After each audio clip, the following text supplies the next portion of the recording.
జగన్పై హత్యాయత్నం కేసులో 5వ రోజు ఎన్ఐఏ విచారణ సాగుతోందని శ్రీనివాసరావు తరపు న్యాయవాది సలీం తెలిపారు.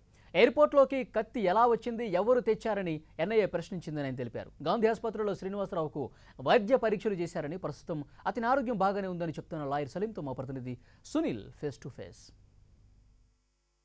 విశాఖ ఎయిర్పోర్ట్లో వైసీపీ అధినేత జగన్మోహన్ రెడ్డిపై జరిగిన దాడి కేసులో నేషనల్ ఇన్వెస్టిగేషన్ ఏజెన్సీ అధికారులు కేసులో దూకుడు పెంచారు. ప్రధానంగా 7 రోజుల పాటు నిందితుడు శ్రీనివాస్ని కస్టడీలో తీసుకున్నటువంటి ఎన్ఐఏ అధికారులు ఈరోజు 5వ రోజు కస్టడీలో భాగంగా ఈరోజు 5వ రోజు మాదాపూర్లో ఉన్నటువంటి నేషనల్ ఇన్వెస్టిగేషన్ ఏజెన్సీ కార్యాలయంలో ప్రస్తుతం విచారణ మాత్రం కొనసాగిస్తున్నారు. ఇప్పటికే శ్రీనివాస్ సంబంధించినటువంటి పూర్తి ఎవిడెన్స్ అన్నిటిని కూడా రికార్డ్ స్టేట్మెంట్ని రికార్డ్ చేయడంతో పాటు అతని యొక్క కాల్ డేటాని, అదేవిధంగా ఇప్పటికే ఎయిర్పోర్ట్ సంబంధించినటువంటి నిర్వాహకులు హర్షవర్ధన్ కూడా ఎన్ఐఏ అధికారులు నోటీసులు కూడా జారీ చేశారు. అదే శ్రీనివాసరావు కాల్ డేటాలో చివరి దాదాపు అతను ఫోన్ యూజ్ చేసిన దగ్గర నుంచి ఇప్పటి వరకు అతను దాడి జరిగిన వరకు ఎవరెవరితో మాట్లాడారు, ఎవరెవరితో సంభాషణలు చేశారు, ఎవరెవరితో చాటింగ్ చేశారన్న కోణంలో కూడా పూర్తిగా కాల్ డేటాను కూడా ఎన్ఐఏ అధికారులు కూడా పూర్తిగా పరిశీలించడం జరిగింది. దీనికి సంబంధించి పూర్తి ఎవిడెన్స్ని కూడా ఎన్ఐఏ అధికారులు కలెక్ట్ చేశారు. ప్రతిదీ కూడా స్టేట్మెంట్ని రికార్డ్ చేస్తున్నారు. దీనికి సంబంధించి 4 రోజుల విచారణలో అసలు ఎలాంటి అంశాలు శ్రీనివాస్ వెలుగొడొచ్చారన్న దాంతో మనతో మాట్లాడడానికి శ్రీనివాస్ తరపు న్యాయవాది సలీం గారు ఉన్నారు. సార్ చెప్పండి,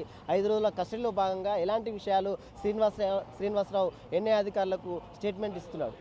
అదే ఎన్ఐఏ వాళ్ళు ఆయన చెప్పేది ఏం లేదు, ఏది చేసి నేను వ్యక్తిగత ఏం చేశాను, దాని తప్ప ఎవరు లేదు, ఎవరికి మీరు టార్చర్ చేయకండి, ఎవరికి పరేషాన్ చేయకండి.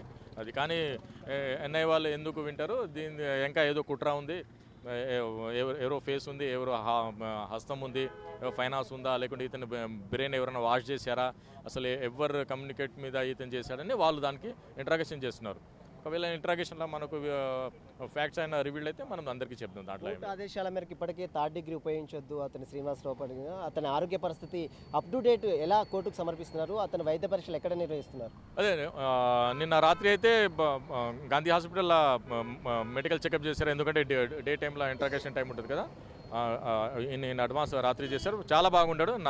నేను డైలీ మాట్లాడతాను కదా అతనితో, భోజనం గీజనం అంతా బాగా పెడుతున్నారు, స్నానం కూడా చేస్తున్నాడు, బట్టలు కూడా ఉతుకుతున్నాడు, బాగా ఉంటుంటాడు. దాంట్లో ఇప్పటికే కాల్ డేటాలో ఉన్నటువంటి ఒక 15 మంది అమ్మాయిలతో శ్రీనివాసరావు చాటింగ్ చేశాడు, వారితో మాట్లాడారు. దీనికి సంబంధించి వాళ్ళకు ఏమైనా నోటీసులు ఇచ్చి వారిని విచారించే అవకాశం ఉందంటారా?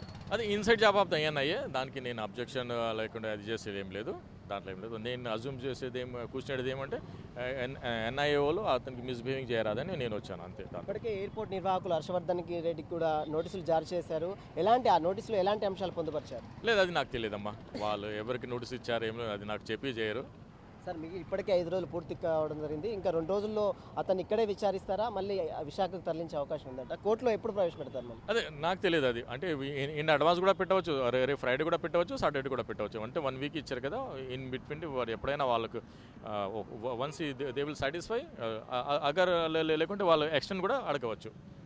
ఈ మరి పోలీస్ కస్టడీ మరి కావాలి అని కూడా వాళ్ళకి రైట్ ఉంది. ఈ యొక్క ఇన్వెస్టిగేషన్ పూర్తి చేసిన తర్వాత అతన్ని విశాఖకు కోర్టులో ప్రవేశపెడతారు. విశాఖ కోర్టులో ప్రవేశపెట్టిన తర్వాత మళ్ళీ అతన్ని విశాఖ సెంట్రల్ జైలు కూడా రిమాండ్కి తరలించే అవకాశం ఉందని తెలుస్తుంది. అయితే ఇప్పటికే ఈ దాడికి సంబంధించినటువంటి సూత్రధారులు ఎవరు, అసలు సూత్రధారులు అన్న కోణంలో నేషనల్ ఇన్వెస్టిగేషన్ ఏజెన్సీ అధికారులు మాత్రం చాలా లోతుగా దర్యాప్తు చేస్తున్నారు. చూడాలి మరి ఇప్పటికైనా దీని వెనుక ఉన్నటువంటి అసలు సూత్రధారులు ఎవరు అనేది బయటపడుతుందా లేదా అని మాత్రం విచారణ వెళ్ళే అవకాశం కూడా స్పష్టంగా కనబడుతుందని చెప్పవచ్చు. వీడియో జర్నలిస్ట్ కత్తిరాజుతో సునీల్, 10 టీవీ, హైదరాబాద్.